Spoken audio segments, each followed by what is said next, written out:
অনিয়ন্ত্রিত টোটোর দৌরাত্ম্য রুখতে করা পদক্ষেপ রাজ্যের রেজিস্ট্রেশন না থাকলে নো এন্ট্রি। রাজ্যে অনিয়ন্ত্রিত টোটোর দৌরাত্ম্য ঠেকাতে বড় সিদ্ধান্ত নিল রাজ্য সরকার। পরিবহন মন্ত্রী স্নেহাশিস চক্রবর্তী জানিয়েছেন, এখন থেকে সব টোটোকেই অস্থায়ী এনরোলমেন্ট নম্বর ও কিউআর কোডযুক্ত নম্বর প্লেট দেওয়া হবে। 13 অক্টোবর থেকে 13 নভেম্বরের মধ্যে টোটো চিহ্নিতকরণের প্রক্রিয়া সম্পূর্ণ করতে হবে। এরপর 30 নভেম্বরের পর যেসব টোটো রেজিস্ট্রেশন করবে না, তাদের রাস্তায় নামতে দেওয়া হবে না। রাজ্য সরকারের নির্দেশ অনুযায়ী ন্যাশনাল ও স্টেট হাইওয়েতে টোটো চলাচল সম্পূর্ণ নিষিদ্ধ থাকবে। রেজিস্ট্রেশনের জন্য টোটো মালিকদের দিতে হবে 1,000 টাকা এবং 6 মাস পর থেকে মাসে 100 টাকা করে বার্ষিক 200 টাকা দিতে হবে। টোটো চালকদের বীমার আওতাতেও আনা হবে। পরিবহন দপ্তর, পুলিশ ও ইউনিয়ন একসঙ্গে এই উদ্যোগ বাস্তবায়ন করবে। মন্ত্রী একটা নিয়ম কালকে বলেছেন যে এলাকার টোটো এলাকাতেই চলতে হবে এবং মার্কিং করতে হবে, নাম্বার প্লেট দিতে হবে, কি বলবেন এটা নিয়ে? আমরা তো এটা আগামী দিনেও চেয়েছি এবং পরিবহন মন্ত্রী যে ডিসিশনটা নিয়েছে আমরা তাতে খুবই খুশি।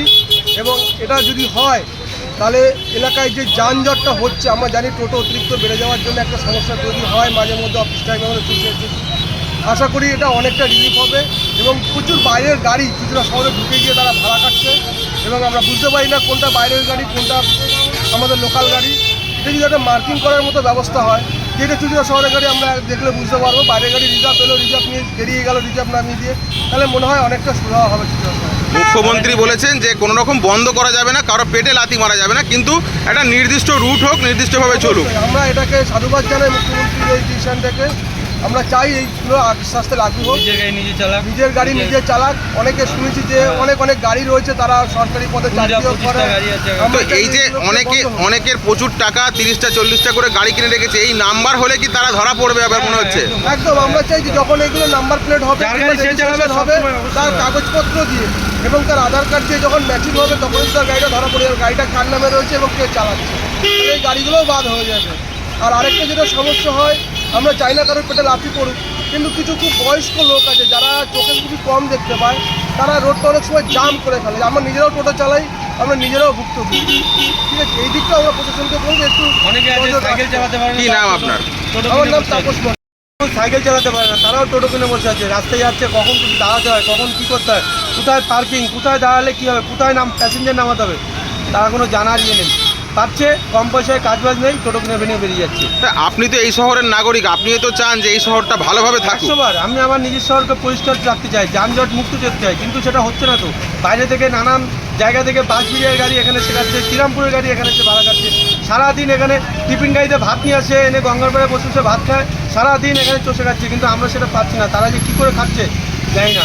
আমরা এর আগেও একবার পৌরসভায় যখন মিটিং হয়েছিল আমরা তখনও বলেছিলাম যে গাড়ির একটা লিমিটে আনা হোক, লিমিটে আনা, কিন্তু তখন আমাদের উল্টো ধমক দেওয়া হয়েছিল যে কোনো নিজেরটা হয়ে গেছে বলে অন্য কাজটা চাই না, যেমন হচ্ছে তেমন হোক, এটা হয়েছিল। আমরা অনেকবার বলেছি যার গাড়ি সে চালাক, তাহলে গাড়ি অনেক কমে যাবে। যেমন আমাদের পেয়ারা বাগানে মাস্টারদা বলে একজন আছে, তার নাই করে অন্তত 30টা গাড়ি আছে, সে লোক দিয়ে জমায় গাড়ি খাটায়। এরকম যার গাড়ি সে চালাক, তাদের গরিব মানুষও বাঁচবে, চুচুড়া শহরটা যানজটও মুক্ত হবে। এইটাই একটাই আমাদের বক্তব্য, যে আমাদের মাননীয় মন্ত্রী যেটা করেছে খুব ভালো করে ডিসিশনটা নিয়েছে।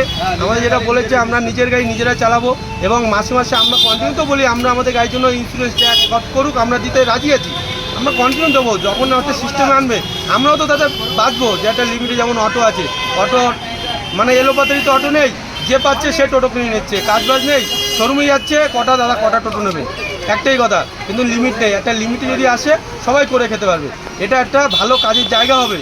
কিন্তু এত যে টোটো আছে তাতে নিজেদের মধ্যে নিজেরা মারামারি, দাঙ্গা, অটোর সঙ্গে টোটোর সঙ্গে রেগুলার ঝামেলা আছে, পুলিশ প্রশাসনের সঙ্গে ঝামেলা হচ্ছে, কারণ একটাই আনলিমিটেড হয়ে গেছে। এটা যদি একটা লিমিট, কিছু কিছু জায়গায় দেখা যায় যে একজন টোটোওয়ালা অভদ্র ব্যবহার, তার জন্য সব টোটোওয়ালাকে খারাপ বলা। হ্যাঁ, এই কারণে যেমন আমাদের স্ট্যান্ড, আমাদের চুচুড়া টোটো ইউনিয়ন স্ট্যান্ড আছে, যেমন আমাদের একটা নিয়ম আছে, কেউ মদ খেয়ে গাড়ি চালাতে পারবে না, ঠিক আছে, হাফ প্যান্ট পরে গাড়ি চালাতে পারবে না, প্যাসেঞ্জারের সাথে ভদ্র ব্যবহার করতে হবে, এগুলো আমাদের একটা সিস্টেমে আনা আছে, আমাদের স্ট্যান্ডের নিয়ম আর সিনগুলো আছে সেইভাবে আছে। এবার কিন্তু বাইরের কিছু কিছু গাড়ি দেখছি সন্ধে হলেই গাড়িতে মদের বোতল মদকে খেয়ে টানা গাড়ি চালাচ্ছে, কোথায় কী করছে, কোথায় অ্যাক্সিডেন্ট করে চলে যাচ্ছে। পুলিশকে কদিন আগে চন্দননগরে দেখেছেন পুলিশকে মেরেছেন। এই রিসেন্ট ঘটনা হুগলি মোড়ে সকাল 7টার সময় অ্যাক্সিডেন্ট হয়েছে, অ্যাক্সিডেন্টের লোকটা মারাই গেল। নিশ্চয়ই কারো না কারো তো দোষ আছে। এরমভাবে নিজেদের সতর্ক করে গাড়ি চালাতে হবে। এই মদ খেয়ে গাড়িগুলো চালাচ্ছে, এগুলো আমরা বলি এগুলো একটু ধরুক, এগুলো ধরে আটকাক, ঠিক আছে। অতিরিক্ত এগুলো খুব বাড়াবাড়ি হচ্ছে। কি নাম আপনার? আমার নাম শুভ সাহা, চুচুড়া স্টেশন টোটো চালক।